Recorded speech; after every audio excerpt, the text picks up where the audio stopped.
Hi everyone, Alchemist here. Today I'm going to talk about sacred geometry.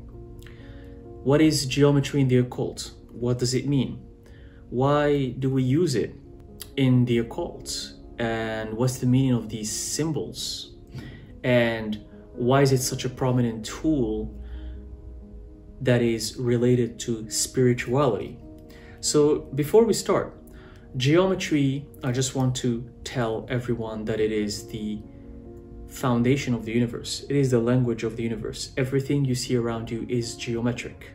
Everything is built on geometry. Even the cells, even the atoms, even our bodies are built on geometry.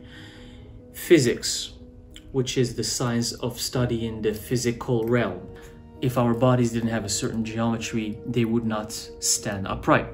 If the table you're using didn't have a certain geometry, it would not stay still. Same goes for anything you use in your daily life and any tool that you utilize. Everything has a geometry. We can notice this in space, in galaxies, in the fruits you eat, in the vegetables you eat. Some fruits, for example, like an apple, when you cut it in half, you see geometry inside.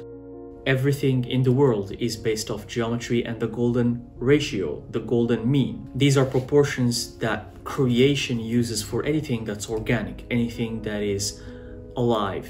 And when you apply this golden ratio or golden mean or sacred geometry, and when you apply it to physical objects that are man-made, like furniture, like buildings, then you get something that's harmonious and beautiful. For example, the pyramids, for example, ancient temples, how they were built. These temples were built based on sacred geometry, based on the golden ratio, and that's why when you visit these temples, and the pyramids is the good example, you are fascinated, you are blown away by the magic that this sacred geometry conveys. Why, when we see these temples or these pyramids that are built off this geometry or this golden mean, why do we feel like that? Because we feel like a sense of connection to nature, because nature is built on these ratios. It follows these ratios. So when a building or when a monument follows that ratio, we feel this kind of alignment, just like art, just like a beautiful scenery in nature. The point of any tool that we use is for that tool to make us aligned. It could be a building, it could be nature, it could be tarot, it could be crystals. When you see something that is so fascinating that feels like it's part of nature, and then you pause, you feel aligned, you feel that something is beautiful, something requires you to drop everything and stop and appreciate it and contemplate it. So sacred geometry does that. Geometry does that. Another role of geometry in the occult is to convey messages, is to convey wisdom and knowledge that you don't need to write. I can give you one symbol and then you can write a whole book about it. But the whole book can be fitted in one symbol, just one symbol. You see kind of the role that geometry plays, that these symbols, and symbols, when you make symbols geometric, they become even more meaningful. First of all, they're easier to understand than if it's, let's say, just a drawing. They're easier to remember, and they're easier to transmit, they're easier to transfer. It's easier to draw a triangle than to draw a complex piece of art, you know? So geometry has a certain simplicity about it, yet it is the most beautiful thing to contemplate and to witness, because that's how creation is. It is simple, but complicated at the same time. So when you see a triangle, it is just a triangle. When you see a sphere or a circle, it is just a circle. But there's something harmonious and beautiful about it. When you see, for example, the hexagram or the Seal of Solomon, which is these two interlocking triangles or tetrahedrons, if you will, it's a very simple shape, but it keeps you looking at it. You feel that there's something there. That's because it's simplicity at its finest form. And you can draw something that's so complicated and technical and something that has a lot of steps, and it's not gonna look as beautiful as a simple triangle or a circle. And that's why sacred geometry has never died. There's few geometric forms in sacred geometry, and each one of them represent a certain thing. Numerology is connected to this as well, because geometry is the interpretation of numerology. Any number can be interpreted in a geometric shape. So today I'm going to talk about the first element of sacred geometry, which is the circle. The circle represents oneness, it represents creation. It's one line that's connected to itself. In alchemy, this reminds me of the Ouroboros, which represents the cycle of life and creation, that there is no beginning, there is no end. The cycles just keep repeating, and that's how we go back to oneness. Because oneness, or source, or that one thing where we all come from, doesn't have a beginning and doesn't have an end. It's just one thing that has already existed.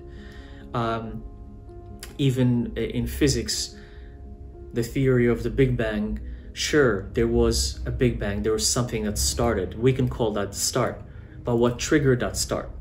That's the beginning that no one knows about. And when we talk about the end, have we witnessed an end?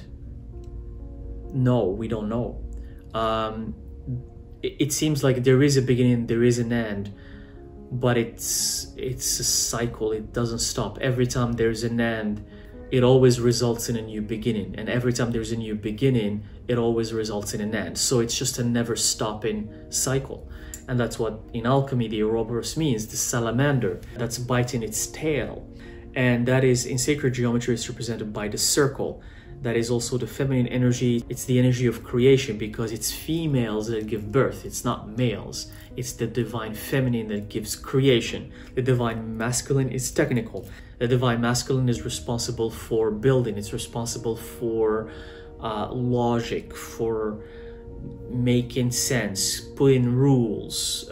It's different.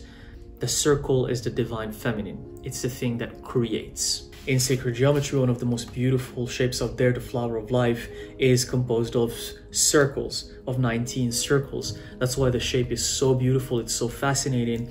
It is in every temple. It is in most ancient temples of the world. In different places across the planet, you can find this shape. And that's why any human being who sees that shape is fascinated. It's probably one of the most beautiful pieces of art that you can witness. Yet it is simply an intersection of 19 circles. That's all there is to it. It's not a complex geometry or a complex form of art. It gives you the golden ratio as well, which means that it represents nature, it represents creation. You have the circle in the middle, and from this one circle in the middle, you have these beautiful other circles that come out of the one circle of creation. So in the beginning, creation had just one circle. It's the divine feminine. And then from there on, it created other copies or other circles or other versions or other dimensions. And it became many circles. The intersection of those many circles gives the flower of life. When you look at it from a holistic perspective, when you back off and then you see the whole, and then it looks beautiful. But when you zoom in and you see the circle in the middle, it's just one circle. And the other circles are just a manifestation of that one circle in the middle. And that can work the same for you. You are the circle of your life. You are the God of your own life. You are the creator. And then what kind of flower of life are you building? You're the circle in the middle. What do you create around you? Do you create beautiful forms, beautiful shapes, just like the flower of life? Or do you create something that's a complete mess, And when you back up and you look from a zoomed out perspective, it's a mess and it's not a flower. It's something that's just messy. So what are you creating in your life? So that's the meaning of the circle of creation. It is represented by number one in numerology. Number one, of course, represents oneness, creation, alignment.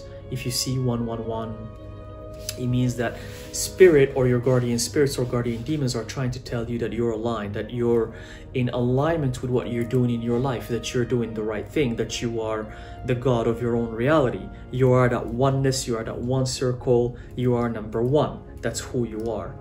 And from this one simple form, which is the circle, we can move on to other shapes, other beautiful sacred geometry shapes. Just like creation, we can branch it off, and then we can move on to basically the shape that comes after the circle. And if the circle is represented by number 1 in numerology, what comes after number 1? It's number 2.